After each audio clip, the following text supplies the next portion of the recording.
J.D. Vance should be the next president of the United States after Trump finishes off this second term.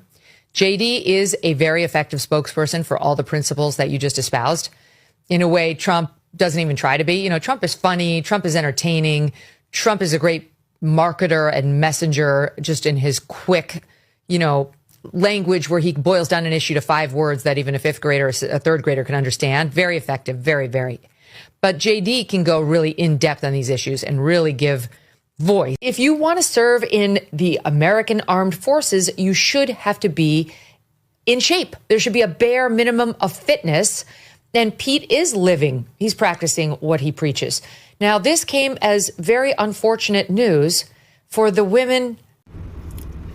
Good afternoon, everyone. So today, I just wanted to come on here and tell you that if you're a leader, it doesn't, any type of leader, right? You could be a drill sergeant like me, a section NCO, a platoon sergeant, a first sergeant. And if you think that you are going to have the capability to be disrespectful, to be malicious, to be spiteful with people's careers, with the people that work for you in general, just remember, karma knows your name. And sooner or later, she's going to charge you. So treat people with kindness and respect. Yes, I don't understand why people would consider this ban. I've seen a lot of comment like, oh, he called up generals to insult them, to fat shame them. That is what liberals are writing on social media. They don't have any problem with people gaining a lot of weight, being in the military. They don't have an issue with that. To me, I saw that to be very important because you need to call out certain things like this for people to adjust, for them to take shape. That is necessary. I don't understand why the meltdowns everywhere on social media. It got to a level they had to do a whole segment talking about it. Sometimes when I watch these people, I laugh all through. Crazy, right? If you have not subscribed to this channel, please endeavor to do that and always try to share the videos. If you want to serve in the American Armed Forces, you should have to be in shape. There should be a bare minimum of fitness. And Pete is living. He's practicing what he preaches. Now, this came as very unfortunate news for the women of The View. You're shocked, I know, given the elite form that the women are in over on that set. But I think everyone was asking themselves, what does Joy Behar think? And I have the answer. The newly renamed Secretary of War, Pete Hegseth, spoke to U.S. military leaders from around the world to lay out his very retro vision for our armed forces. Why is he obsessed with fat? Yeah, and fitness and... Fat, yeah, and fitness. Add Sonny Austin's too.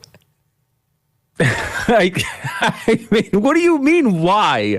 We're talking about a military here. We're talking about a fighting force. Like, this is you're going to be intimidated by people that look like me. That's the problem. You don't want that in your military. You want someone who's going to step up and provide that image. I could do it, according to this.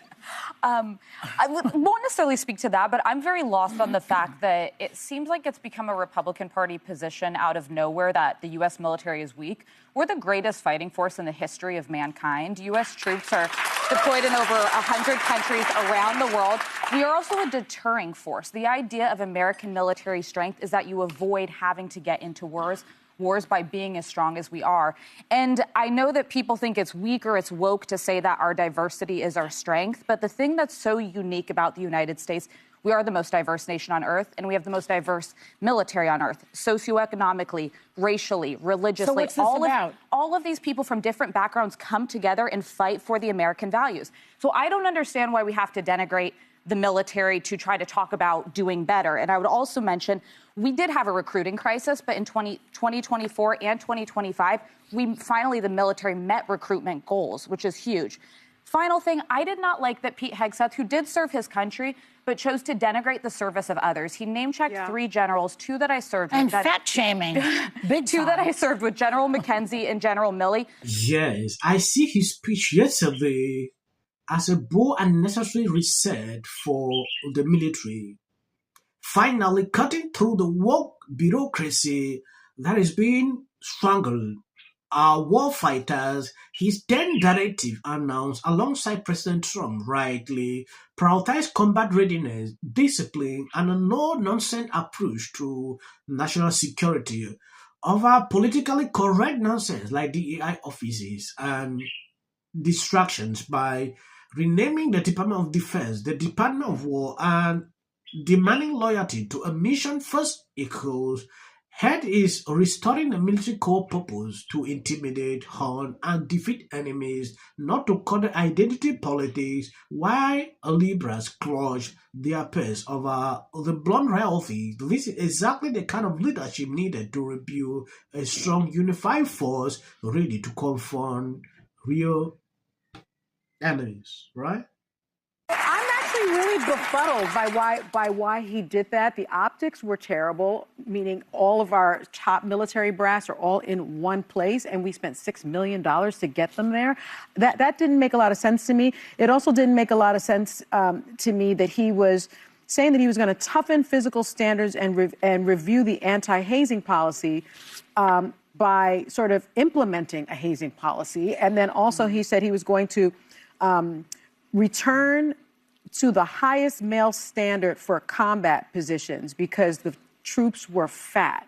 Yeah. I don't understand how that was supposed to be an uplifting message for our military. Maybe he's referring to Colonel Sanders. It was really a bizarre thing. He started talking about woke DEI policies. By the way, there are no gender quotas in the military. By the way, he fired more than a dozen military leaders, many of them people of color and women. He fired the chairman of the Joint Chief of Staff, General Charles Brown Jr., who is African-American. Yeah. He fired the first woman to command the Navy, Admiral Alyssa Franchetti. I don't understand the sort of hypocrisy of firing these people, having all these people meet together and then denigrating them. Yes, I don't know why these people will always find fault in anything linking to Trump. I understand that they will always do that. Now taking a look at the whole thing, while Libras are criticizing this, like, oh, this meeting was just called on to fat shame these people. To me, I don't see that as a problem. Calling people to action, like you need to be ready at any time, you need to be in shape, that is not something controversial. These are things we usually say indoors. You need just one person to call it out. And when you do that, they will start calling you names. And this is exactly what we are witnessing now. The view grumbling, putting out ridiculous segments like this about this whole thing, I don't understand. But TDS is real. So when I see people talking like this, I have no issue because that has always been how it is. Vice President Maybelline was making the rounds, attempting to defend his boss and the chairman of the FCC with a new fairy tale even a 5-year-old wouldn't believe. Celebrities are rallying to his cause, saying this is a First Amendment assault being carried. My ratings aren't very good. Last time I checked, your ratings are somewhere between a hair in your salad and chlamydia. This is the first interview that you've done since the unthinkable happened, and it was right because I generally don't. I give interviews. I don't do that. JD Vance should be the next president of the United States. I want to appreciate you. Thank you for always supporting me, sharing out my videos. I'm going to end here. As of the short, please, you can skip. Not happening at the moment. Yeah. President Obama is blatant censorship because he says he has a team of fact checkers. The FCC want them to stop fooling around with my right to say what I feel. Well, Americans, it's a part of who we are. Because that is really something that didn't happen before. Does anybody else watch The View? Because I think there's... I'm going to say one. Look, there are certain rules of free speech that we must all abide by. But in case anyone needs a refresher, we're going to go over the rules again. He does not have a right to have a television show where he lies his ass off to the American people. Well, there are repercussions to spreading lies. somebody to get up there, not all the same people that are in these polite. Disagree with what Gavin Newsom said that he doesn't even offer student discounts. So if I'm in